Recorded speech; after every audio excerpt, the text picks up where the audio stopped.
primer lugar, no tenemos ninguna proclamación de este derecho ni en la Constitución, ni en los Estatutos de Autonomía, ni en la Carta de Derechos Fundamentales de la Unión Europea. Es decir, no existe un derecho a ser madre o un derecho a ser padre. Sí que existe protección a la maternidad en el sentido de cuando ya la gestación ha tenido lugar, es decir, existen mecanismos de protección a la maternidad real, es decir, cuando una mujer está embarazada o cuando una mujer ha sido madre, existen determinados mecanismos de protección especialmente relacionados con el Estado social y con los derechos laborales, pero esto no nos hace poder hablar directamente de un derecho a ser madre o a ser padre. En algunas declaraciones internacionales, como por ejemplo en las conferencias del Cairo del 94 o de Pekín del 95, se habla de derechos sexuales y reproductivos. Cuando lee uno los textos de estas conferencias, se hace referencia exclusivamente desde una perspectiva de salud sexual y de capacidad de planificación familiar, pero no se habla de un derecho a reproducirse positivamente ni a que los estados tengan que articular los mecanismos para que uno pueda reproducirse positivamente.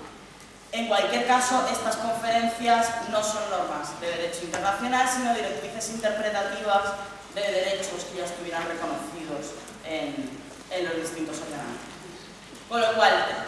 ahora pasaríamos, viendo que no tenemos reconocido un derecho a ser madre o a ser padre como tal, tendríamos que ver si hay posibilidad de construirlo a partir de los derechos que sí que tenemos reconocidos y que todos tenemos claro. Hay distintas posiciones doctrinales que lo que hacen es hablar de un derecho a ser madre o a ser padre partiendo de otros derechos que ya existen. Principalmente el derecho a la salud, que en nuestra Constitución lo tenemos en el artículo 43. En este caso, claro, partimos de si ser madre o ser padre lo relacionamos con el derecho a la salud, tendríamos que entender que no poder ser madre o ser padre biológicos sería una enfermedad. Y esto no es real, es decir, que la imposibilidad de concebir sea derivada de una enfermedad no significa que el mismo hecho de la imposibilidad de concebir sea una enfermedad en sí misma considerada. Por otra parte, se suele, desde algunas posturas, desarrollar a raíz del libre desarrollo de la personalidad. Bueno, por una parte podríamos hablar hasta qué punto la construcción cultural de la maternidad influye en ese desarrollo de la personalidad que padecemos de alguna manera las mujeres desde un punto de vista biologicista. Pero bueno, por no entrar ahí, en cualquier caso el libre desarrollo de la personalidad se entiende desde la doctrina que trabaja el tema de los derechos fundamentales como un derecho de libertad. Es decir, el Estado no tendría por qué entrar en el ámbito en el que una persona desarrolla su personalidad, con lo cual no podríamos llegar a entender que el Estado tenga que articular los mecanismos para poder ser madre o padre de forma biológica, porque ya no sería un derecho de libertad, sino que pertenece por parte del Estado. Y luego, por otra parte, se ha intentado desarrollar a través del derecho a fundar una familia. El derecho a fundar una familia, es decir, intentar construir un derecho a ser madre o padre biológicos a través de un derecho a fundar una familia, que sí que lo encontramos reconocido en textos internacionales, implicaría entender que la familia es exclusivamente la familia con hijos biológicos, con lo cual también es una visión reduccionista y totalmente irreal en las sociedades actuales. Con lo cual, básicamente con las posiciones que hemos visto, se encuentra un cierto debate doctrinal al respecto. No hay mucho trabajo sobre esta cuestión, hay posiciones encontradas. Por una parte se entiende que sí hay un derecho a la maternidad, por otra parte se entiende que no, y por otra parte algunas autoras especialmente han trabajado este derecho a la maternidad, yo entiendo que desde un objetivo erróneo y que lleva a entender que sí que existe, yo creo que con un objetivo erróneo. Por una parte, se ha intentado construir para aumentar el nivel de garantías de esos derechos relacionados con la maternidad, de los que hablábamos, relacionados con el ámbito laboral. Entonces, yo creo que es erróneo, porque aquí lo que habría que hacer sería trabajar en la línea de las teorías garantistas de los derechos sociales en general, no solo los de la maternidad. Y por otra parte, también se ha ido construyendo a raíz de la reivindicación de que las mujeres solas puedan acceder a tratamientos de fertilidad. En este caso, yo también creo que no sería correcto hablar de un derecho a la maternidad, que esta reivindicación habría que construirla a partir de la prohibición de discriminación y la igualdad entre todas las personas. Con lo cual,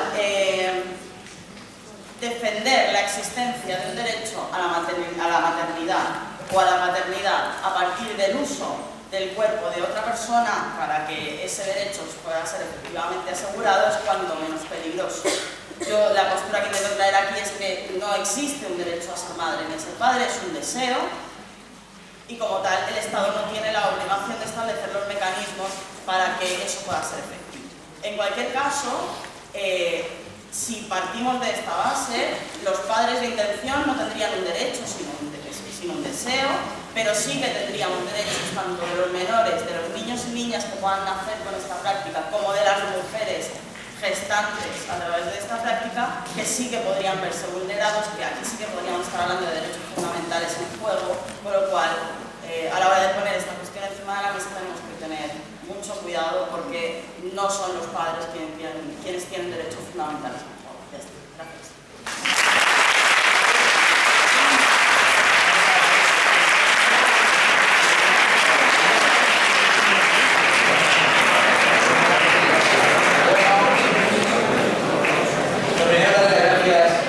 A nuestros